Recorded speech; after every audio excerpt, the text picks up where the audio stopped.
Hello, YouTube. Okay, so before we actually get into talking about this film, I do want to bring up one thing. It's not based off of a true story, I know. This is shocking information. The house that has blood coming out of the walls and floors and pretty much tells you to kill people. Yeah, amazingly, that's not true. This is shocking info. But it was proven in 2002 that it wasn't. Yeah, book written in the 70s, and it took till 2002 of May to figure out that it wasn't true. Yeah, that makes sense. So, yeah, it was finally proven in 2002 that only a few things in the story are actually true, like the DeFeo killings and that the Lutz family actually moved into the house.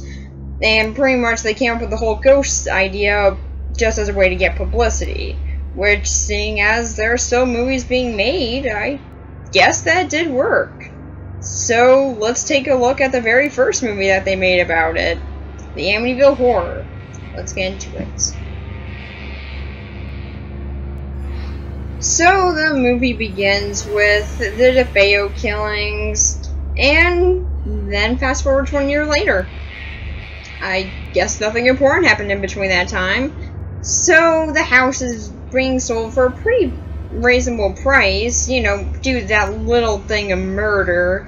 So the Lutz family decide to buy it, and they invite over a priest to bless the house. But, yeah, he gets scared off by the most horrifying thing ever. Flies. I know, you're trembling in your seats. Flies! So, yeah, the flies tell him to get out, and he listens. So he goes running out of the house, and he gets pretty sick. Bummer. And then pretty much he keeps on debating with the church whether or not to go back into the house. Because really, you need permission from the church to do that. You can't just do that on your free time. Yeah, that would just make too much sense. So, eventually, after asking the church for a while, getting a few phone calls from Kathy Lutz, he gets a lobotomy, and pretty much that's it with his story. God, I wish that we didn't have that. Seriously, the priest story is the most boring one out of this whole movie. Then we have Kathy Lutz's story, which is pretty much she has nightmares. And yeah, that's pretty much it. He has nightmares. That's it. And then we have their daughter. So then we also have their daughter and what's going on with her, which is she's talking to an imaginary friend who's also a ghost, who has red eyes, and that's all that we ever see. Now, honestly, her story arc can be kind of neat with the whole entire Jody thing. And seeing as all that we ever see of Jody is just two red eyes staring in from a completely black window, it can honestly be really creepy and unnerving, as long as you get invested in what's going on with her story arc. If you can get into it, then it can actually be very creepy, and there's a lot of mystery surrounding Jody, like that remake. So yeah, honestly, I think that this part can actually be very good. It just depends as to how interested you are. Then we also have George Lutz, who is the most interesting character in this whole entire movie. And pretty much his story arc is he's getting cold on the house. And also the house is telling him to go kill his family. And he's also waking up at 3:15 in the morning. And yeah, that's pretty much it with him. But again, it depends to how interested you actually get into what's going on. In fact, that's pretty much how you can sum up this whole movie. But yeah, after a while, or well, 28 days to be specific, the Lutz family decide it's time to leave the house. But they can't leave yet because the dog is still inside the house. So George Lutz gets out of the car and goes back in to face all the horrors the house has in store for him, just to save the dog. Was that really worth it? So yeah, he gets the dog out, and they all just leave, never to return again. They move to another state and leave all their belongings in the house. So, yeah, that's pretty much it with this one. Honestly, I think that's pretty good, but like I said quite a bit already, it depends on how interested you are in what's actually happening. If you don't get invested, then chances are you'll be very bored. That's pretty much how I felt during the whole pre-story, and if you feel that way throughout all the story arcs, then yeah, you're just really not gonna like this movie. But then there are also some pretty good story arcs, like the ones that happen with Jody and George Lutz. Those two are actually pretty interesting, and can actually be creepy at times.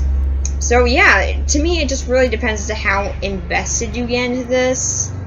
So yeah, for the story, I'm gonna give it a 6 out of 10. Some story arcs really just don't work and can be pretty boring, like with Kathy or the priest.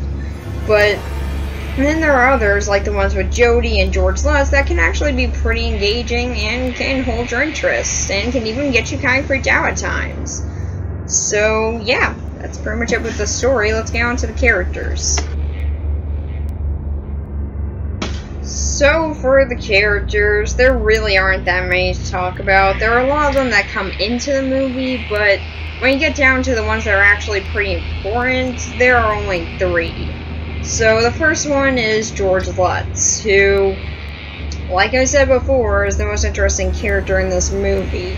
Honestly, I wish that they would focus on him a bit more in this one, because the actor is actually pretty good, and honestly, his story arc can be pretty interesting.